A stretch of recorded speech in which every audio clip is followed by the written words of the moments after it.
listening to the GM Shuffle with Michael Lombardi, presented by DraftKings and VSiN. Here is Femi Abebefe. Welcome to another edition of the GM Shuffle with Michael Lombardi, presented by DraftKings and VSiN. I'm your host, Femi Abebefe. As always, make sure to subscribe, rate, and review wherever you get your podcasts. Our producer, Elliot Bowman, with us on the ones and twos. Michael, a lot to get to here on the pod. 4 weeks left of the regular season. But before we get into everything, many are asking, did we put the kibosh on the Green Bay Packers, having Big Daddy come on the pod, and a week after they go ahead and lose to Tommy Cutlets, Tommy DeVito, and the New York Giants on Monday Night Football? We just had to touch on that quickly because, I mean, the people are wondering, how's Big Daddy holding up after what happened Monday night? Oh, I'm going to tell you how Big Daddy's holding up. I mean, the ball had just gotten kicked off, right? And let me see here. Let's see here. Okay. The ball just got kicked off, and he said, missed another open receiver. This is going to be a long night.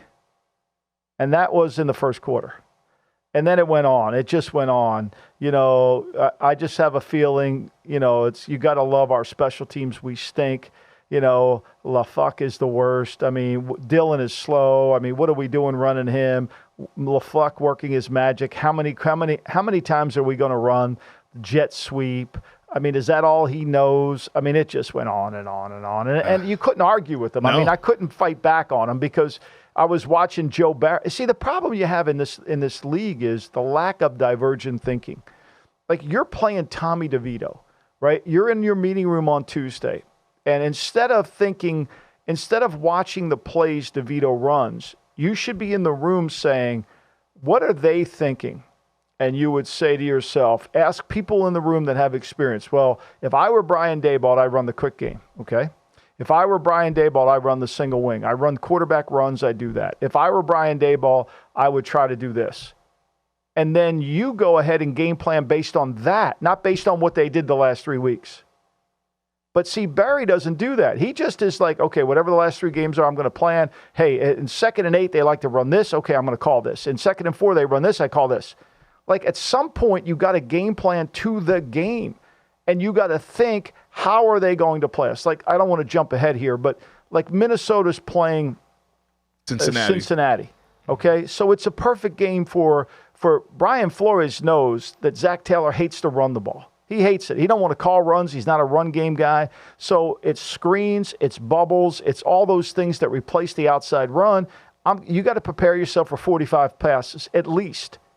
Detroit's playing Denver. Denver's only thrown the ball 38 times, the most they have all year, and that was in the Miami game. So they don't really want to throw the ball, but they have to, because if you go back and watch the Minnesota game, when they couldn't run the ball on Minnesota, that was the second most passing attempts they had. So if you're Aaron Glenn, get ready you're going to get more of Russell Wilson than you saw in the last 3 weeks. Follow me? Yeah. So you got to plan for how are they going to play us? And that was like an indictment of Barry. Like, he didn't plan on how they were going to play us. It was not divergent.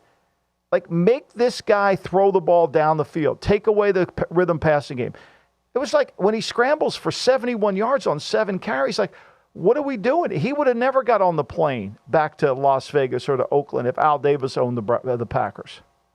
Yeah, it was a bad situation for the Green Bay Packers, and a game entering that one, it was all out in front of them. It's like Detroit loses to Chicago. The Packers had a chance to maybe make a run at the North. They lose that game, and now they're just hoping to maybe get into the playoffs as a wild card sitting at 6-7. But you mentioned Al Davis, and you mentioned the Raiders. Let's talk about the Las Vegas Raiders here, because they play tonight, Thursday Night Football. It's a doozy. Yeah. It's Easton Stick versus Aiden O'Connell. Right now, the Raiders 3-point favorites at home, total 34.5. But something that you wanted to talk about was more macro with the silver and black here, the notion of the Raider way and what you see right now from the Raiders over this past decade plus, and how they're not really fulfilling what was set out before them under Al Davis.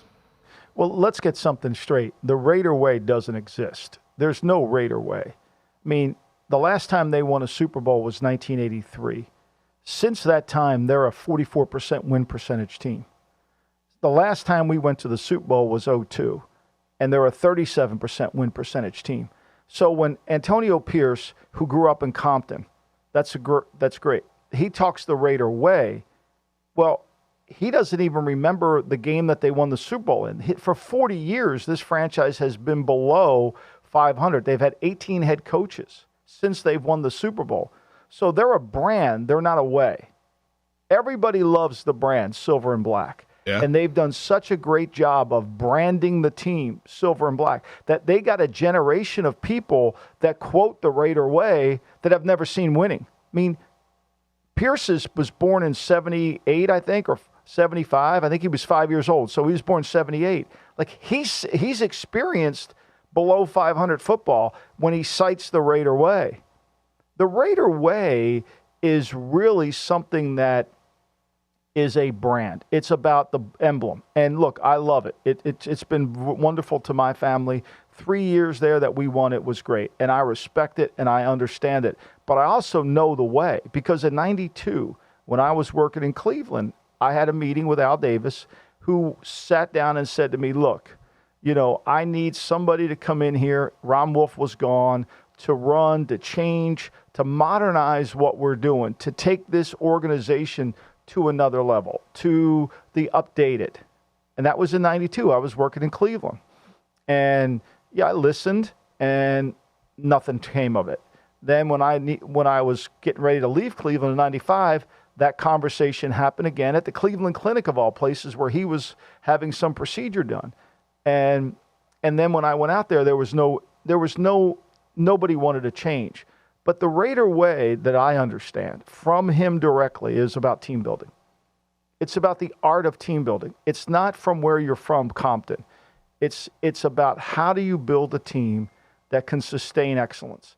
It's about being a great defensive line. It's about being a great offensive line. It's about having a quarterback that can tilt the field. But they've lost their way. And so and I said this when I was there, in the 60s and the 70s, when the players it was a player's game, the players controlled the game. Okay? There wasn't chess on grass. As we've moved to more of a coaching game, you're giving the players all this influence. And the lack of discipline, the lack of really being into what it takes to be a championship level team, it has gone away. And there is no way. It's a brand. And I'm not saying this because my son got fired. My other son's still there. I would say this to Mark Davis himself. Like, I would say, Mark, you need to go out and hire somebody who understands your father, who understands size and speed, who understands how to build a football team. And then hire people within the organization that can adhere to that philosophical nature, that's good at game management, that understands game management. Because your father taught everybody game management. He taught everybody how to play complementary football. He taught everybody that's been great at it the essence of how to win. You need to find somebody that can do that for you. And I'm not saying that because I don't want to go back into football again. I'm done with that. But my point we need is, to hear. That's what he needs. That's what he needs. He's searching. They light that torch every week. And they hired Gruden back for the second stint. Gruden knows nothing about the Raider way. He's picking players that have nothing to do with the Raider way. They have nothing to do with the Raider way. Like, there was no team building. The Raider way is about size and speed. It started in Brooklyn with the Yankees and the Dodgers. So to me, I keep hearing this. When you say Raider way, you say a brand. Because there's a generation of people. If you're younger than 40 years old, you've never seen the Raiders dominate. You've never seen it. You've seen, because of Madden, it's gotten promoted above. You've seen the tuck. You've seen the immaculate reception. You've not seen good football for 40 years.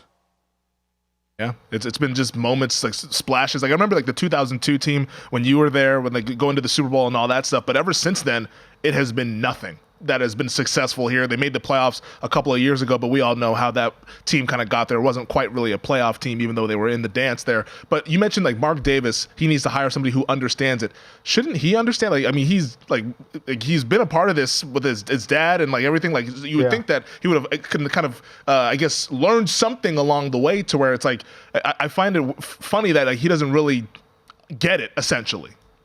Well, I think part of it is he needs to be reminded, and I know we got to go to break here, but for me, it's really about understanding how to build a team.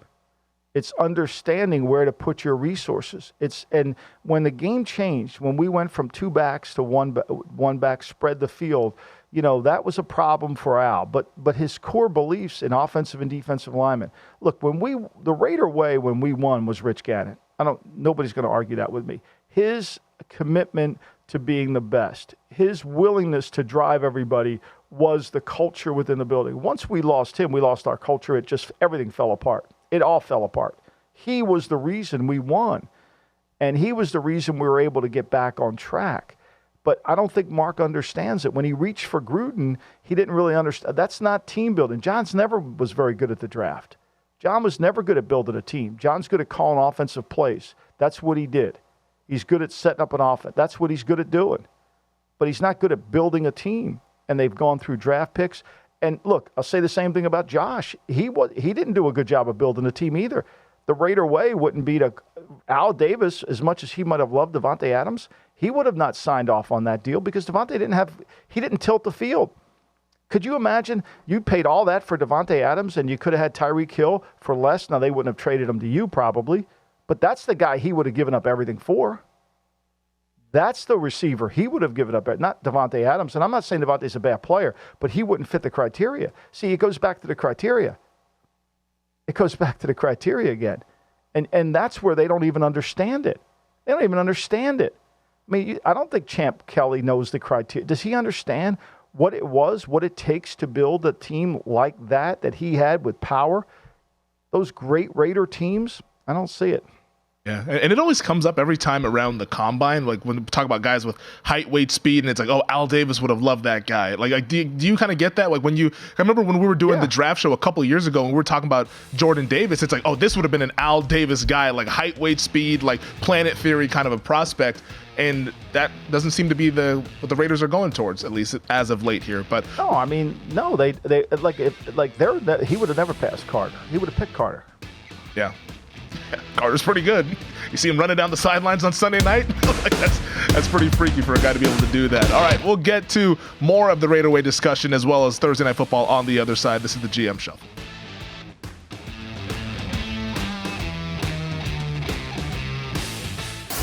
You're listening to the GM Shuffle with Michael Lombardi, presented by DraftKings and VSiN. Here is Femi Abebefe.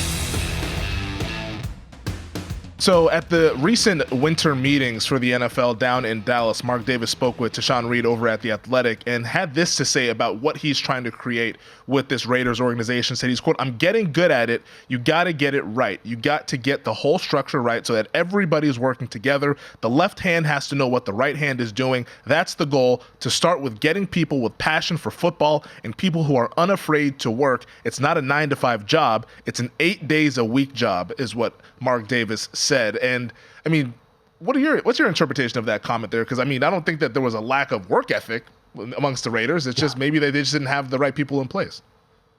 Well, I think working together is interesting because I think, to me, do we really need to work with the marketing program? I mean, Al was all about football. Everything in the Raider building was football. It really could care. He didn't care about anything other than football. It was what was in the benefit of the football. We didn't even announce player signings. I think, to me, it was all about how can we make this team better. And it was never about a collaborative effort because, I mean, you've heard the story. I think Ron Wolf tells the story all the time where Ron wanted to draft a certain player in the first round and Al wanted to take Gene Upshaw. And, and Ron left the room to go call the guy he was going to call. And on the card comes up, Raiders select Gene Upshaw from Texas A&I. So, it's always been his pick, right? And Ron was the last guy of a long list of people that really understood the Raider way because Ron was really good at evaluating players. And Ron was a size speed aficionado. Ron was also understood the value of offensive and defensive linemen. He wanted to have everything he did in Green Bay was the Raider way. Right? And it was all predicated on his ability to evaluate talent. And really, that's been the lack, including over the last 2 years, their inability to correctly evaluate talent, their inability to correctly evaluate the team and understand how to build a winning football team. I mean, that's really what Mark needs to understand is you have to find an architect because the design of your building is screwed up. Once you find an architect, then you need to find, then that architect will allow you to bring everybody together. But it's hard to build culture when you're trying to collaborate initially. Culture is created through a shared vision. And so when Josh goes in there, a lot of the players didn't share his vision. It was too hard. It was too difficult. We couldn't do this. We couldn't do that. And if the players have a direct ability to talk to the owner, or if the alumni are so strong in their opinions about the team and they're conveying them to Mark, and then Mark's reacting to them, that's not culture either. Yeah. So what he needs is he needs somebody to handle it, that he has enough confidence and faith in, that can run the team and align the team through culture. Alignment is only going to occur through shared visions. It's just fact. Do you think there's anybody out there who still understands the Raider way? No. I think there's very few people that do. I think there's very few that do. I think there's very few that Mark would trust to do it. I think partly because Mark is like David Tepper and other people. He listens to too many people, and Mark's got to be reminded about, like, this is what your dad would have done. I'm not saying his dad was right all the time, and I'm not saying I was right all the time, by no means. We argued back and forth. But his dad had an ability to understand how to build teams, and that hasn't gotten lost over time. His ability to want to be the dominant team in the trenches, having great defensive linemen, taking Howie Long in the second round when everybody thought that was way too early, being able to take Chester McLaughlin and add him to a team that already had good defensive linemen. The Raiders were what the Eagles are today before the Eagles were. They actually helped guide the Eagles. The Raider way was the advancement of scouting. That's how I got so involved with scouting. That's why I fell in love with scouting, because I read so much about Al Davis and the Raider way, size, speed, understanding how to build a team, making sure character is defined by football, not character defined by, are you nice to the media, those things. And then we got into the drug era, which kind of messed up the character evaluations quite a bit, where Al kind of thought he could control certain elements in a player's life that he couldn't. And which all of us did, in the 60s and 70s, it was a different culture than in the 80s and 90s in terms of drugs and all those things. So I think that's been really hard. And how to build the team is going to be the core. And you're not going to get that from, who's he going to hire that's going to bring him that? He's going to have to find somebody that does it. And then he's got to be able to say, I embrace it. Because he's got to stop talking about the Raider way. It's the Raider brand you're talking about, not a way. Last note on this offseason, it will be the 5th time that Mark Davis is hiring a head coach and the 4th time that he's hiring a general manager since 2012. So it's been a lot of turnover out there in Oakland, now in Las Vegas, and we'll see what happens with the silver and black. It's proof that he doesn't find anybody that knows the way. Like, he doesn't find anybody that knows the way. I've sent him both of my books. I don't know if he's gotten them or not. But in my books, they're there. It's there. All he's got to do is find somebody who wants to adhere to that. And it's not me, but it's somebody who wants to do that.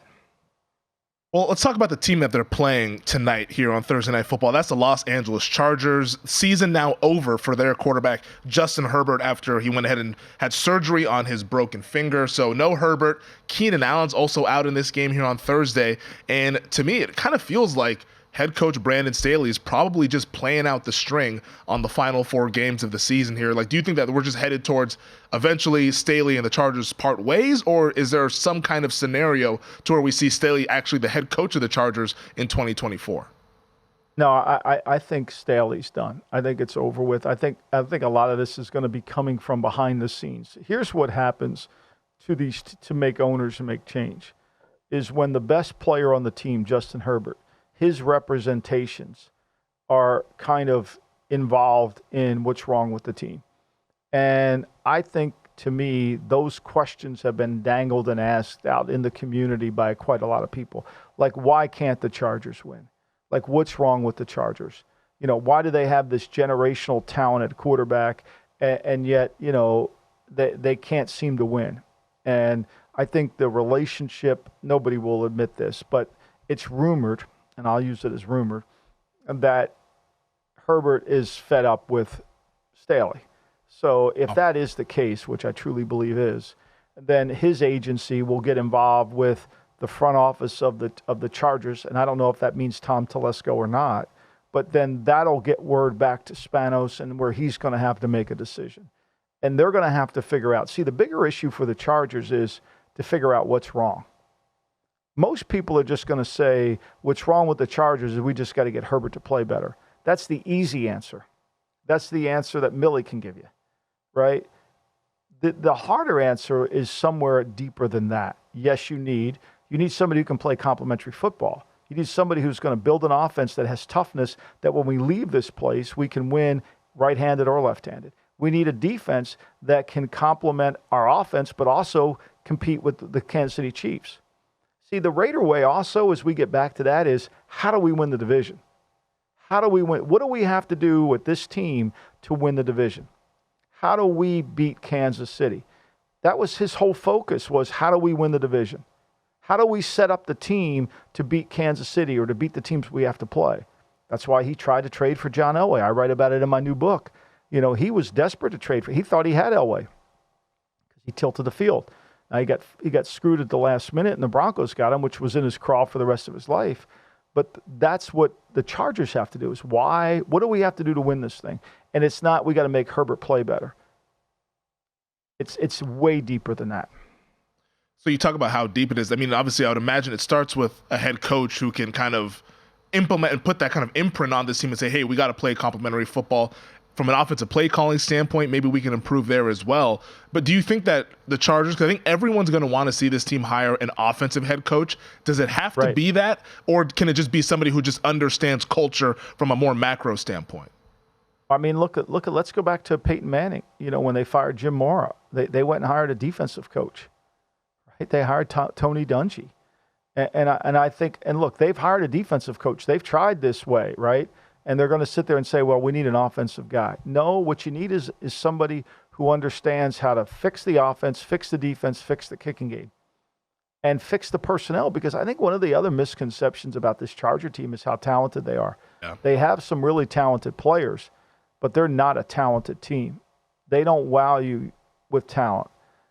And I think that's going to be the issue. I think they got to find somebody that can kind of bring everything together. And I don't think they should limit themselves to an offensive coach or a defensive coach.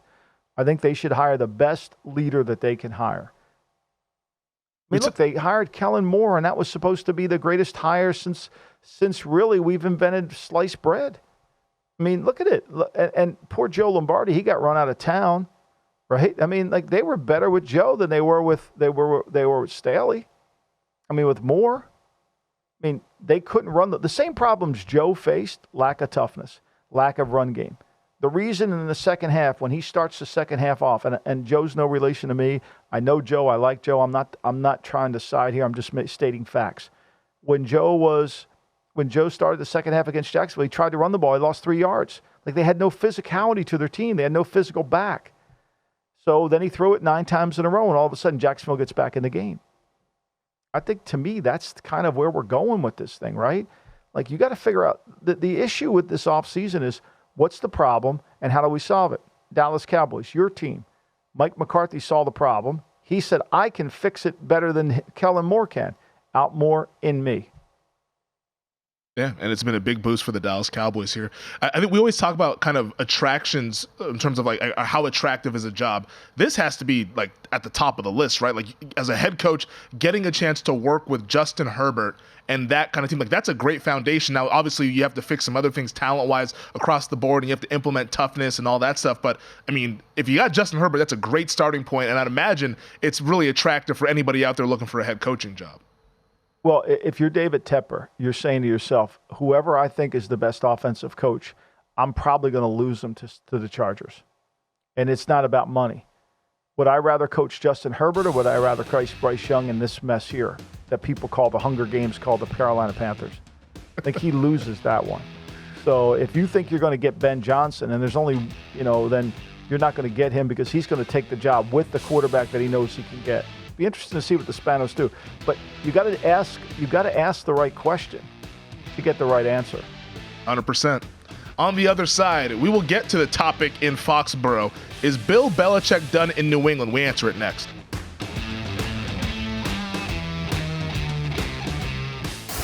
You're listening to the GM Shuffle with Michael Lombardi, presented by DraftKings and VSiN. Here is Femi Abebefe. Feels like every Thursday pod we're talking about something Patriots related with what's been going on here with this New England season. And this time, hey, they're coming off of a victory, actually, after beating the Pittsburgh Steelers last Thursday night. But NBC Sports Boston's Tom Curran, who I believe is a friend of the pod, I think he listens to the podcast, or at least he follows both of us, he reported earlier this week that Robert Kraft, the owner of the Patriots, already made the decision to make a change and part ways with Bill Belichick after their Week 10 loss to the Colts in Germany. This is what Curran said, quote, "When they came out of Germany, conversations I had that week made it very clear that a decision was made. They were going to play out the string, and at the end of the year, there would be a parting of the ways for a variety of reasons." He also added that the parting of ways could be a de facto trade of Belichick to a new team here, and Belichick was asked about it by reporters on Wednesday, and he said, quote, "Getting ready for Kansas City, who the Patriots play Sunday afternoon." But is this report from Tom Curran, is this signal or is this noise?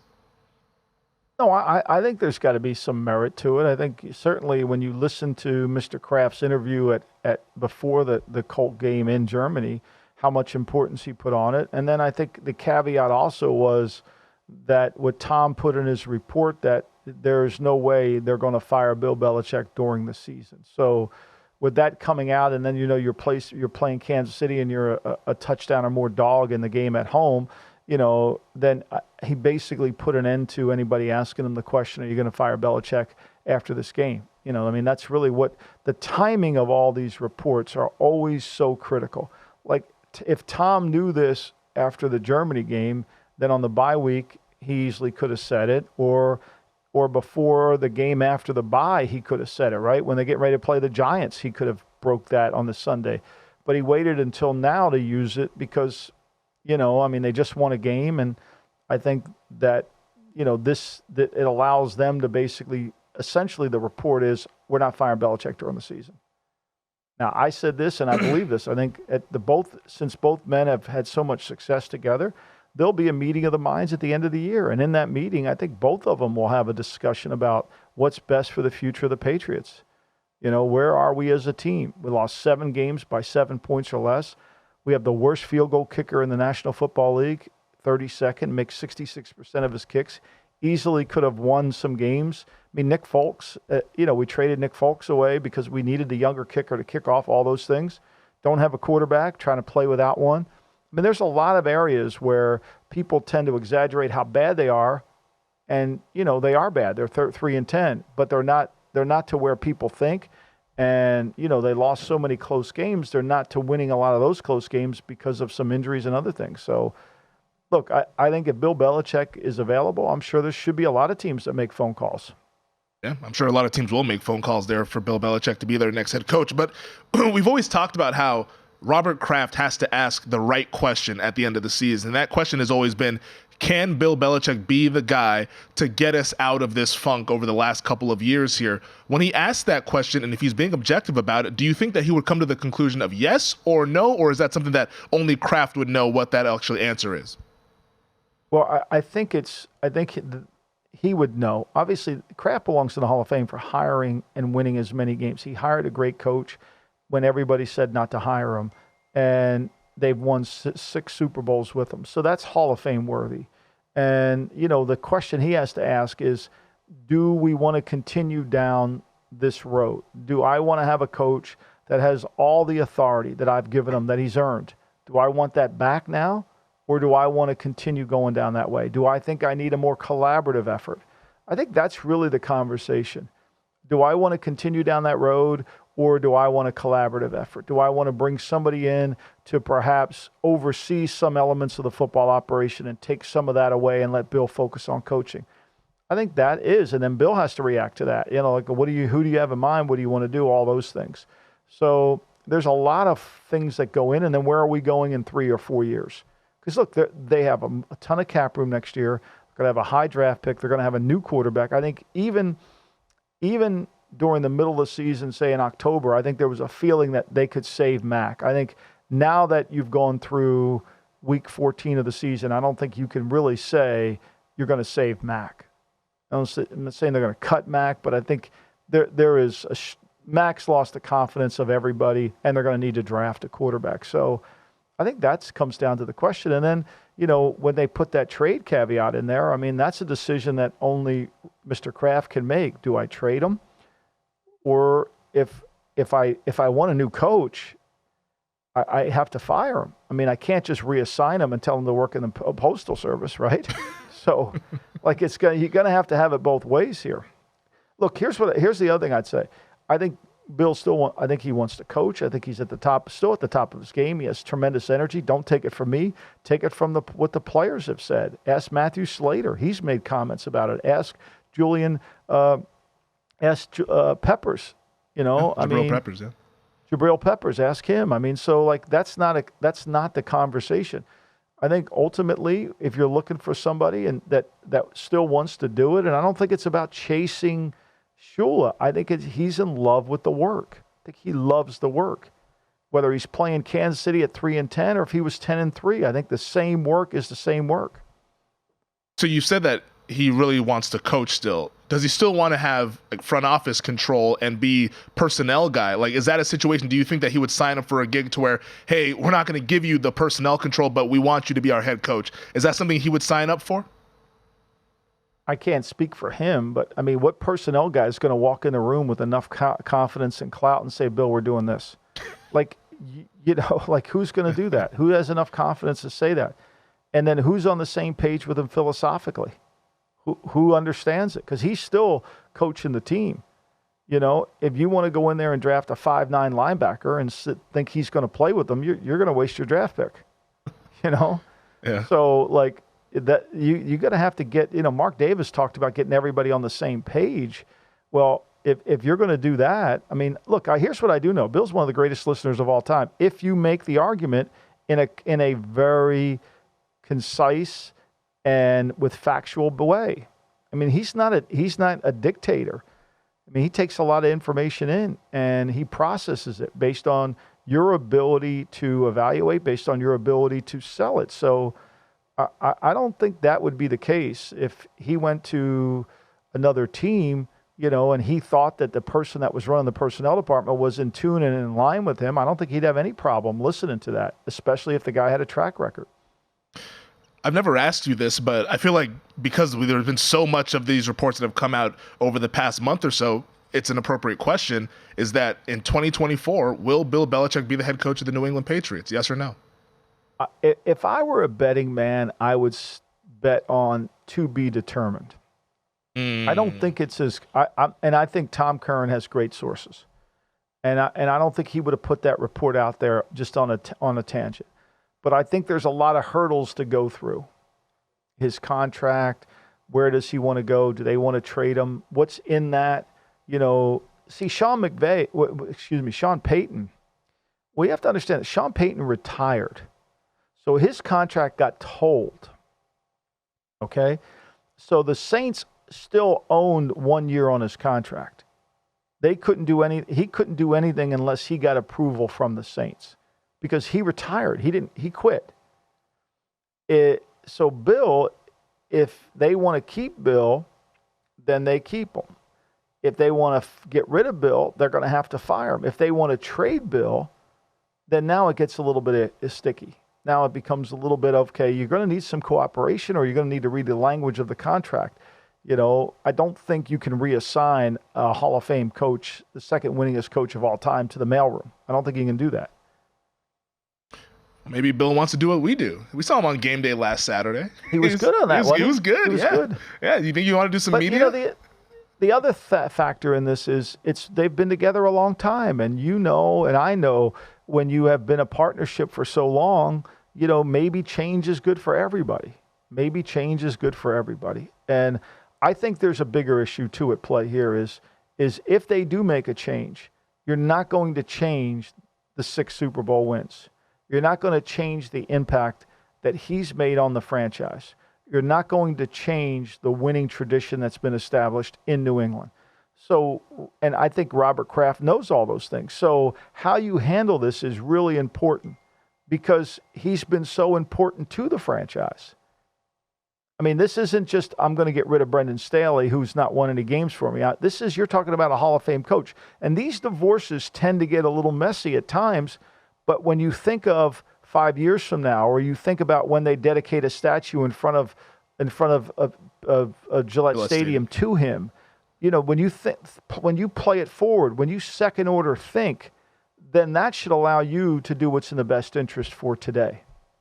Yeah, no, it's definitely a situation that, like, it should be handled with care based on his resume and everything that he's done. It's like, because I always think back, like, as a Dallas Cowboys fan, like when Jerry bought the team, he fires Tom Landry, but there was no relationship with Jerry and Tom Landry. And like Landry was the legendary head coach of the Cowboys, like the silhouette, everyone had seen that, but there was none of that relationship there. So for Jerry, he could just say, but he bought the brand though. Yeah. But Femi, he bought the brand. He should have handled that better. Yeah. He bought the brand. And when you buy the brand, he represents the brand, and Landry's going to represent that brand forever. Now, most of this generation doesn't remember Tom Landry, unfortunately.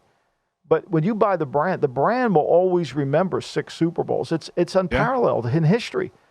And so, you know, now look, if you're spiteful like Jerry was and wouldn't put Jimmy Johnson in the Ring of Honor, then it comes out as spiteful, right? Finally, as Jerry's kind of gotten older and has let bygones be bygones, he did the right thing. Sometimes doing the right thing takes a long time. But I think if you're doing this now, you have to be, both parties have to represent the future for both parties. The Krafts, about what their impact on all this, which is significant, and same thing with Belichick as they move forward. So it's got to be handled the right way, and it's got to be handled with 5 years from today. What will this look like in 5 years? Because the last thing you want is when Bob Knight doesn't show back up to Indiana for 30 years. You don't want that. That's not good for the program. Like you got to keep history in mind and respect all that stuff and everything that he's been able to accomplish there, which, like you mentioned, unprecedented, a 20-year dynasty, which I don't think we'll ever see again in the NFL with the Krafts, Brady, Belichick, like everyone involved with that, a hell of a year. And like we want to see, like just like how Brady got his day earlier in week 1, like we want Belichick to get his day 5 years from now and come back to Foxborough if they end up parting ways at the end of the season. All right. We will talk about the games because we have a lot of them that have playoff implications, starting with Saturday's slate and also the big game in Western New York between the Cowboys and the Bills. We'll do it all next here on the GM Shuffle.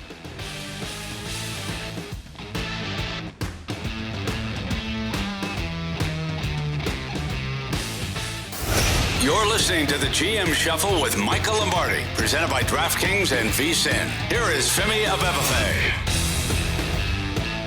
All right, Michael, let's hit these Saturday games here real quick because we have a full Saturday slate, game at 10 o'clock West Coast time, 1:30 West Coast time, and 5:15 West Coast time as well. So a full day of football Saturday and Sunday. And starting in Cincinnati, where the Bengals are hosting the Vikings right now, the Bengals 3-point home favorites, total at 40.5. Justin Jefferson sounds like he's good to go after leaving the game with a rib injury against the Raiders this past Sunday.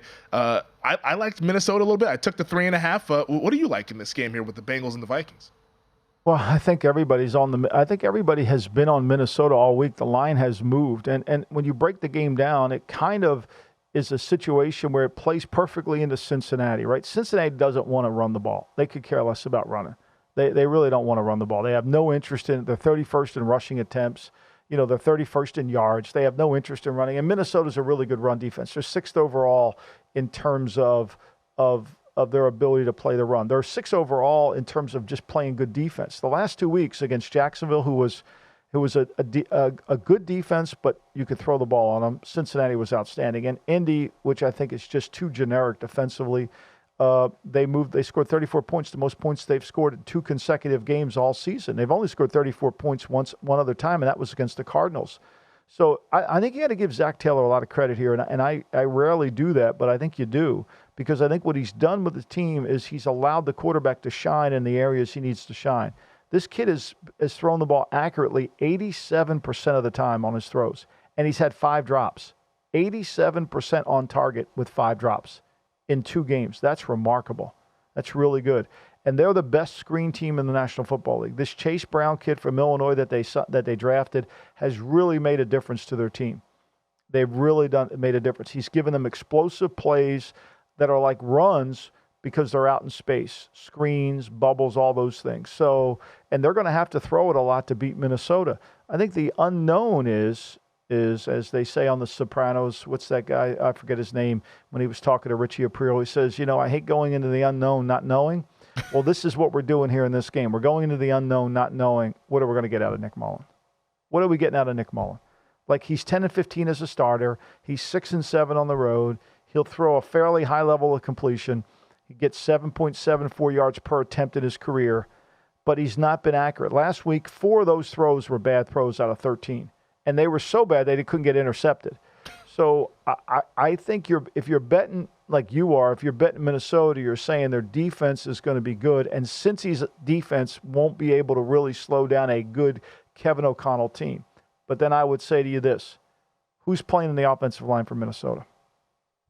Yeah, I mean, O'Neal, I know he limped off of the game with the Las Vegas Raiders. Like, they've been banged up on that O-line. I just think that, like, Mullins, can he be worse than what we saw from Dobbs the past few weeks? Like, Dobbs, really was bad. But, well, what happened with Dobbs? Why was Dobbs bad? Teams finally said, you're not going to run the ball on us. Unlike your boy Joe Barry, who allowed DeVito to run 7 times for 71 yards or 10 times for 71 yards, people said, no, Josh Dobbs, you're not beating us with your feet anymore. You got to beat us with your arm from the pocket. And I think that's why Dobbs no longer. I thought what Kevin O'Connell did, I thought was great. He gave the kid a chance to be a player, but he couldn't. But look, Minnesota don't want to run the ball either. Since he's bad run defense, they don't want to run the ball. Madison's hurt. We don't know where he'd be. Chandler's a good player. They're going to have to put the ball in Mullen's hands. I don't think weather's going to be a factor. I think I can understand why all the money came in on Minnesota to get that number to 3, but I think now at 3, for me, it almost doesn't seem like the right play. Like, I don't know what – I think it's going to be a field goal game. Yeah. No, I agree with you there. Like, at 3, it's if you're taking +3, you pretty much think the Vikings are going to win the game because how often does the game land 1 or 2? So there's probably not a whole lot of meat left on that bone there. 3.5 was probably the play. It seems like you're kind of leaning towards Cincinnati if you had to bet it, though. Yeah, I would because I think Cincinnati has improved their run defense the last 2 weeks, right? They've only given up about 58 yards rushing in the last 2 weeks, which has been outstanding. Prior to that, they were giving up 166 yards.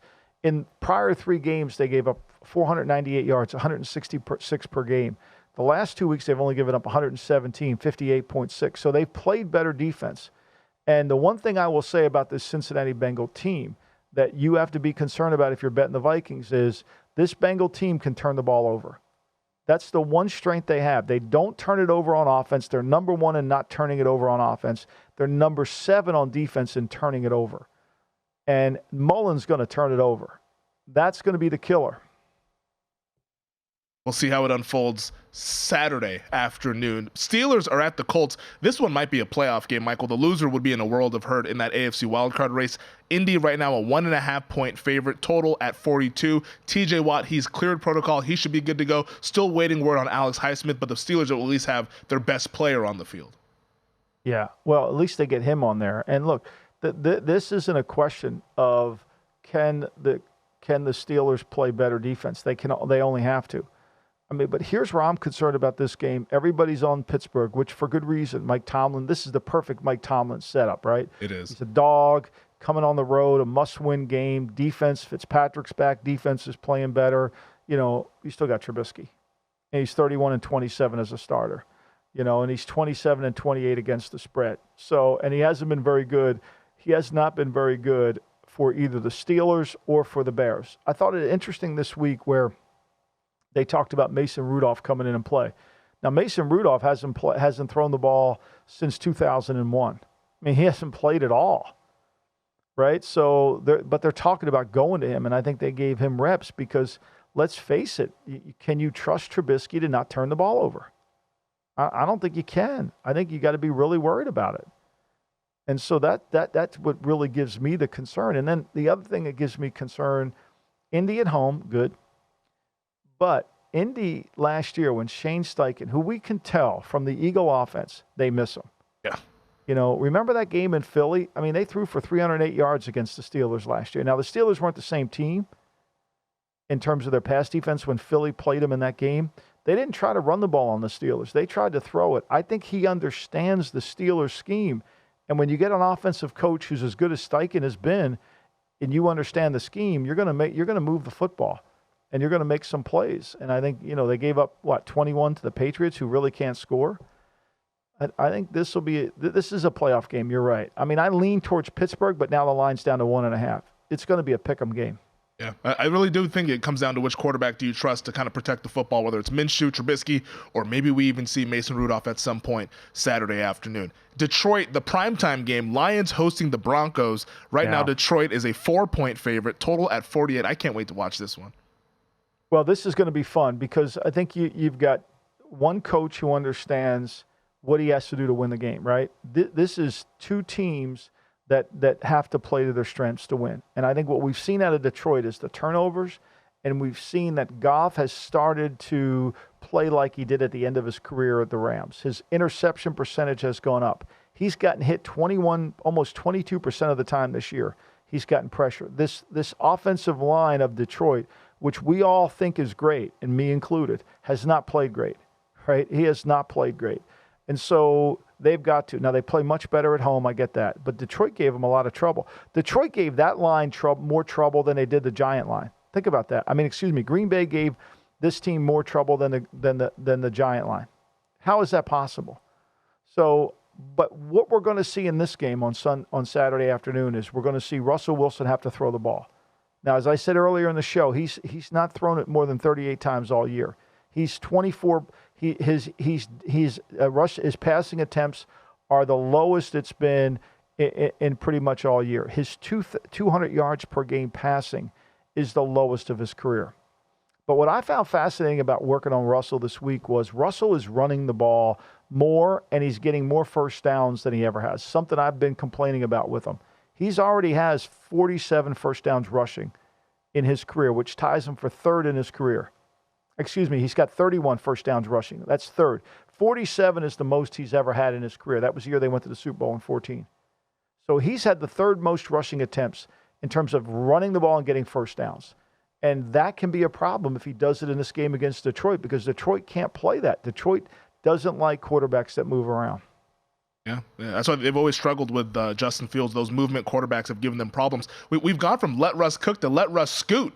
We got to let Russ scoot, man. He's out there running, picking up first downs for the Denver Broncos there. The Sunday afternoon primetime game that everyone's looking forward to, Cowboys at the Bills. Buffalo 2-point favorites, total 50.5. Doesn't sound like the weather will be too tricky in Western New York, but you never knew in that area, though. You never know.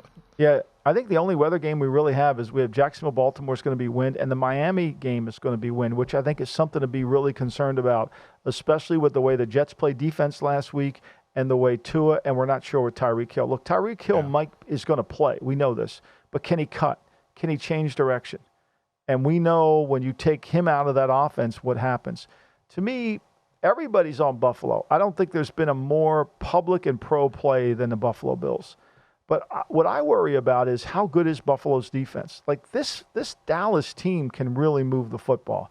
And the way you get Dallas is you've got to be able to win up front. Can this team, can Ed Oliver, can Broussard, Von Miller's absent again. I don't know if you noticed him last week, but he really wasn't ever around. And he was playing against the backup left tackle for the Chiefs. So, are they going to be able to play with power against the Cowboys? If the Cowboys want to come out and run the ball against these small linebackers and try to control the game and play, get the ball 36 minutes and win on third down, which the Cowboys have been very good at, I think all these that just automatically think Cowboys are going to lose is a mistake. Plus, the Cowboys are on turf. They love turf. They're good on turf. For me, I think it's a no play. I think this is pick the winner. Don't worry about the spread. Just pick the winner. Like I said last week about that game, just pick the winner. In the Dallas-Philly game, just pick the winner of the spread. Was it going to matter? I think it's the same thing here. I would be all over Dallas. It's just my mind keeps saying Josh Allen, and I don't trust Dallas's defense. Yeah, I think a lot of the pros and the Joes, for that matter, are playing the spot here with Buffalo, because Dallas, 3 straight home games, comfy at AT&T Stadium. Now you go outdoors to Western New York. I think a lot of people are maybe just kind of playing the spot here. And I think also a lot of folks just like Buffalo. Like the betting market is infatuated with this team. So if they can get them under a field goal, they're going to go ahead and play that. Real quick, Ravens-Jaguars, who do you think wins that game? Ravens right now 3-point favorites on the road. Jags are not a good home team, and I think what we saw last week is Cleveland was able. You can throw the ball in Jacksonville. I think there's no cut. With Tyson Campbell still not healthy, I think Baltimore. This is the kind of game Baltimore always seems to find a way to win. They lost down there last year. Remember? I think that'll be in their craw. Yeah, they gave that game away last year. Fun pod, though. Obviously, we'll react to everything on Monday, all the Week 15 happenings. Thank you to our producer, Ellie Bowman, as always, on the ones and twos. Thank you to you, Michael. I will talk to you on Monday, where we recap everything from around the NFL.